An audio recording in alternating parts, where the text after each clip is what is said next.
आज मैं आप सभी के समक्ष जो कहानी प्रस्तुत कर रही हूँ, उस कहानी का शीर्षक है घुटन से छुटकारा। घर के एक कोने से सिसकने की आवाज आ रही थी।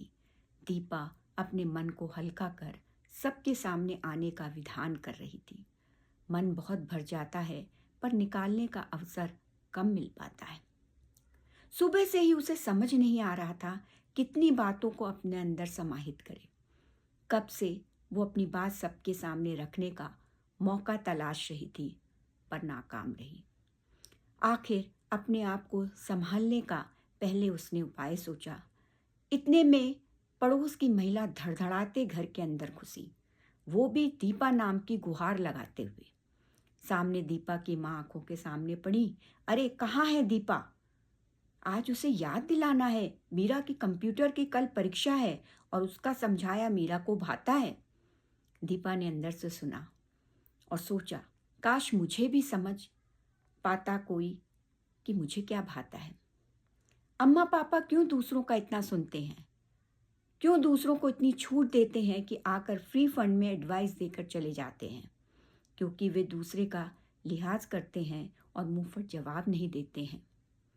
पिछले सप्ताह ही जो हमारे हितैषी बनने का दावा कर घर में रहकर अपनी बातों से भूचाल मचा रहे हैं, उनकी बातों ने घर के वातावरण को प्रभावित कर दिया है। शादी की उम्र हो गई है, आगे पढ़ाई करे या नौकरी करे या ना करे, अपनी जिम्मेदारी समय से पूरी कर देनी चाहिए। ऐसी सीख देने वालों से दीपा को बड़ी कौफ होती है।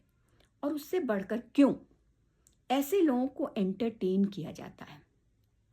कैसे विभाजन रेखा खींची जा सकती है कि इस घर में रहने की अवधि समाप्त और स्थानांतरण का समय आ गया।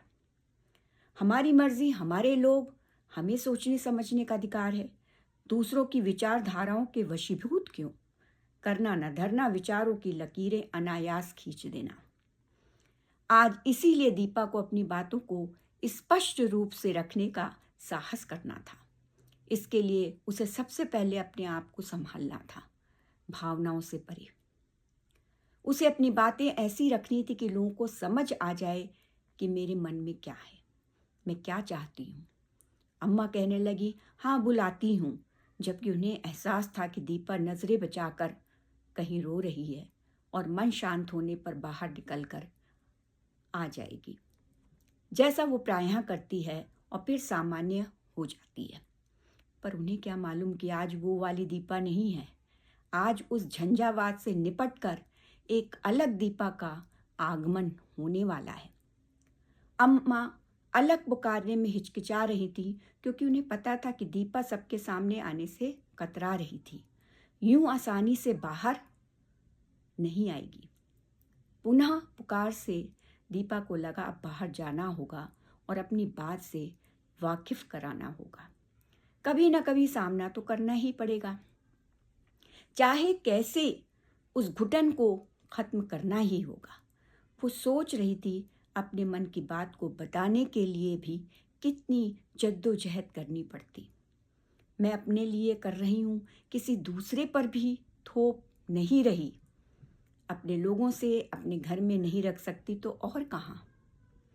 घर में माता पिता पर हावी होने वाले जितने भी लोग हैं, अपने घर में झांक कर देखें, वे दूसरों की दखलंदाजी, मुफ्त सलाह कितना बर्दाश्त कर पाएंगे।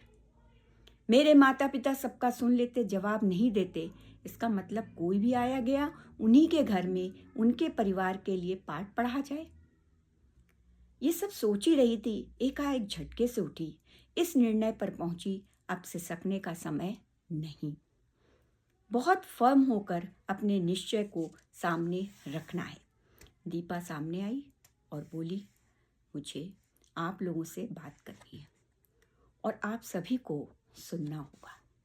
मैं आप सभी का सम्मान करती हूँ, पर मेरे माता पिता को अपनी बातों का इतना भार मत डालिए कि उनमें अपनी संतान की इच्छा चाह को जानने की जगह ना बचे। अलग अलग मनोवृत्ति वाले लोग होते हैं। मेरे माता पिता आप सभी से बनाए रिश्तों को संभालते रहे हैं, रिश्तों को अहमियत देने के कारण आपको सीधे जवाब नहीं दे पाते और आप उसका फ़ायदा उठाते। आपको पहले ही झिड़क कर मना कर देते, शायद दूसरी बार आपकी सलाह देने की हिम्मत नहीं होती। सामने खड़े सभी लोग सकपका गए और माता पिता भी उसे चुप कराने लगे। पर वो आवेग आज कहाँ थमने वाला। सब्र का बांध टूट चुका था। अपनी बातें रखकर ही शांत होने वाली थी दीपा। उसने अपनी बात रखी। देखिए, मैं स्पष्ट शब्दों में कहती हूँ, मुझे और अभी अपनी पढ़ाई करनी है। फिलहाल शादी की बातें स्थगित की जाती है और कृपया इस पर विचार विमर्श बंद कर दिया जाए। मुझे क्षमा करें, मैं अपने माता पिता से इस विषय पर बात कर लूँगी और आपके सहयोग की ज़रूरत होगी ज़रूर बता दिया जाएगा। अन्य सभी चीज़ों के लिए आपका स्वागत है। फिर सोचकर बोली, शायद आपको पता नहीं होगा, इतना सब कुछ बोलने के लिए मुझे अपने आप में कितनी हिम्मत बटोरनी पड़ी, पर मुझे लगता है कि बहुत ज़रूरी था।